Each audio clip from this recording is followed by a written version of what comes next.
This is Hull. This is Chedworth. This is a good Roman mosaic. And this is a rubbish one. Take a look at this. This is the Ganymede mosaic at Beadlam Roman Villa in Sussex. The incredibly skilled artist here has accentuated the body and the cape of Ganymede in the most astonishing way. And this is in Britain. And now take a look at this. Similarly, look at and remember this striking mosaic depiction of Venus, the goddess of love, in Britain. Pretty impressive. Mosaics like that were pretty commonplace across the southern part of Great Britain, where there was a really booming, successful villa economy established, which was at its peak in the 4th century. But did you know that whilst that was going on down there, they were also having a good go at it up here in the East Riding of Yorkshire? It wasn't called that then. But here on the northern fringes of the Roman Empire, it's fair to say that some of their attempts were not always successful. And whilst we're obviously going to be having a laugh at some of their, shall we say, unsophisticated mosaics, we're also going to be asking the question, have the latter-day critics been too harsh? You got it, it's that north-south divide again.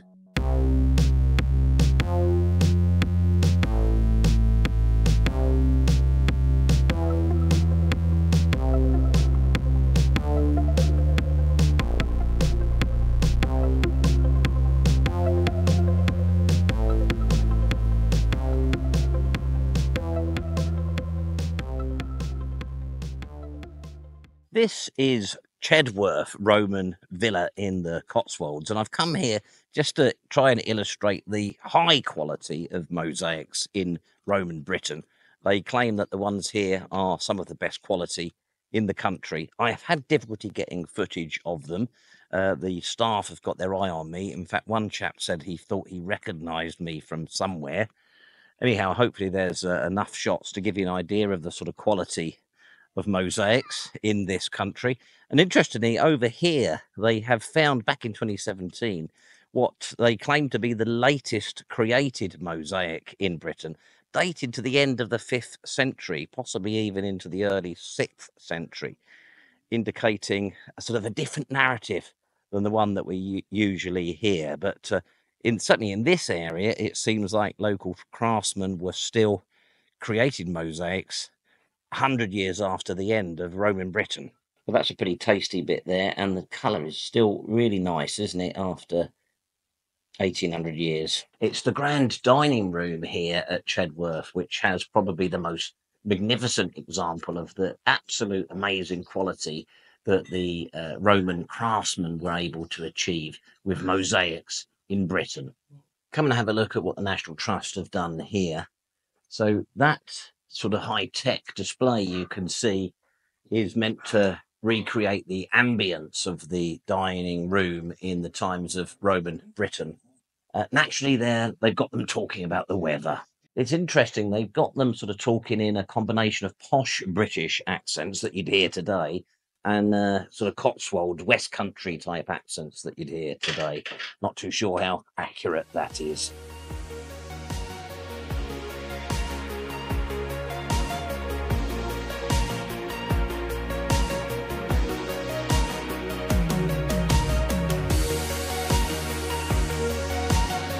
So this would have been a fine mosaic here at Chedworth Roman Villa, but as you can see, when the roof collapsed, whenever that was, the mosaic was smashed to bits. The setting and appointment of this villa in the Cotswolds is the very essence of Romanitas in the British countryside. Romano British folk living the Roman dream in a far-flung province, just talking about the weather a lot more than other places, according to the National Woke Trust. And clearly the local school of mosaists, possibly from Cirencester, were highly skilled at creating classical designs. Despite being British, they were pretty good at it here. Staggering that they've discovered a mosaic that, according to radiocarbon dating, must have been laid after 424 AD. And the assumption is around 450 AD. Typically, we see the last mosaics being laid in the sort of 380s. To think they carried on living the Romano British life here into the Dark Ages, I mean sub-Roman period, I mean early medieval period, is surprising. What's that? Skills being passed on another 2 or 3 generations? Astonishing. Anyhow, whilst not qualifying as a 100% rubbish mosaic, it wasn't great apparently and has been covered up. I enjoyed having a go at my own mosaic there too. Do not ask to see it. I will not show you. A little bit off our mosaic topic while we're here. I know you'll also want to have a look at the big Roman toilet. When I left the National Trust site there, the chap who said he thought he'd recognised me when I arrived gave me a very, very sinister look, so I think he'd probably realised where he recognised me from. Anyhow, back to the core subject of the video that you've all been waiting for, rubbish mosaics. Those carefree days of summer seem so long ago now, don't they? So, Roman villas in the East Riding, Durham, North Yorkshire, Humberside. I wonder to myself, is this surprising? Did you think it was just one great big military zone up north? Well, hang that misconception. According to Professor Martin Millett, to be classified as a villa, we need to see these characteristics, and there are lots that meet that criteria here. Beadlam is one of the few still visible, and unfortunately I wasn't able to visit. English heritage foiling amateur antiquarians with their cameras yet again. It's just the north wing that's visible today, but it was substantial, and another 21 have been identified within a 20-mile radius of this. It was in use from the mid-2nd century through to the 5th, so rivaling those big boys down south there. Oh, excuse me a second. Oh, hi, yeah, thanks for coming back to me. It was just about the endings. I was wondering, could you, now you're doing them, could you just put some sort of overlay over my face at the end to stop all this awkwardness? Oh, great. Excellent, thanks. Ciao, ciao.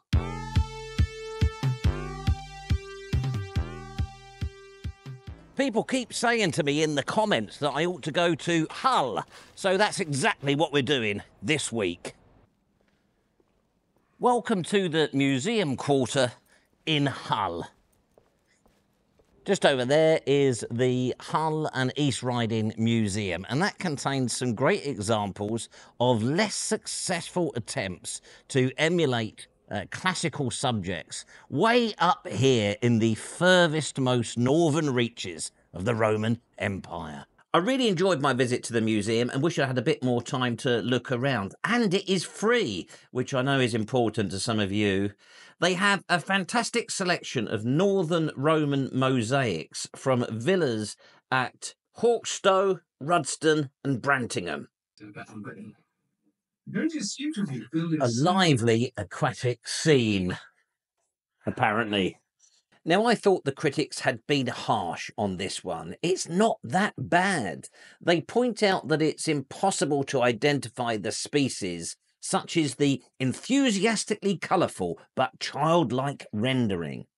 They think it would have shown the god Oceanus emerging from the fishy depths, a very fashionable adornment to bathhouses, and here it is, in the north. In the booklet, the draughtsmanship is described as amateurish. But the one we're going to focus on is the Venus mosaic, thought to date to the late 3rd century. Are you ready for this? Struth.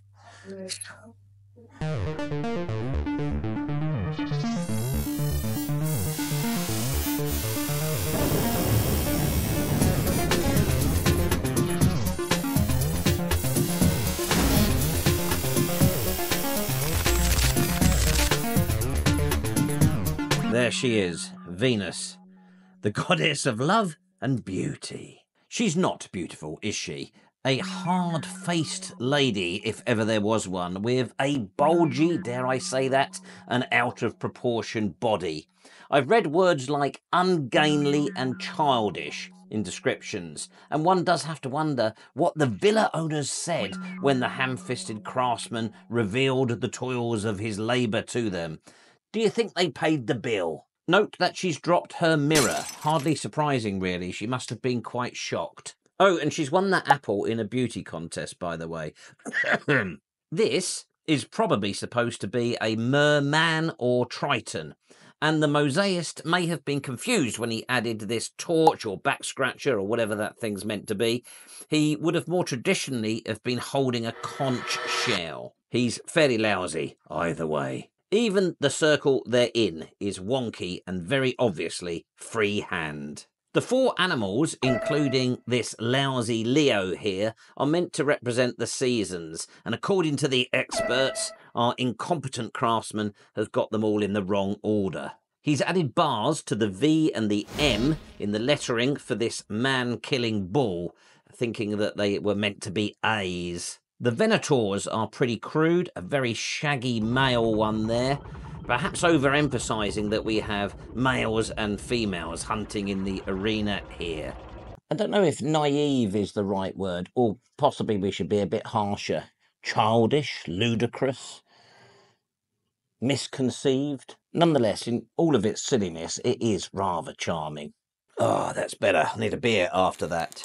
I can't really argue with the view that the most remarkable thing about this Venus mosaic is how incredibly unsophisticated it is, and the unintentionally comedic impact that it has upon one's eyes. But I actually think that it is remarkable. We could safely say that this craftsman was local and unfamiliar with the classical subjects they're being asked to recreate here, almost certainly from copybooks, probably never having seen amphitheatre sports before. In defence of the lumpy Venus, she was also about fertility, and that's what I think the draftsperson was shooting at here. I think that Merman's torch is just that. It's not a conch shell. He's shining a light on her beauty. But despite his unfamiliarity, he has created something which in every detail is essentially Roman. And here's the other truly remarkable thing. There are elements of this mosaic which are unique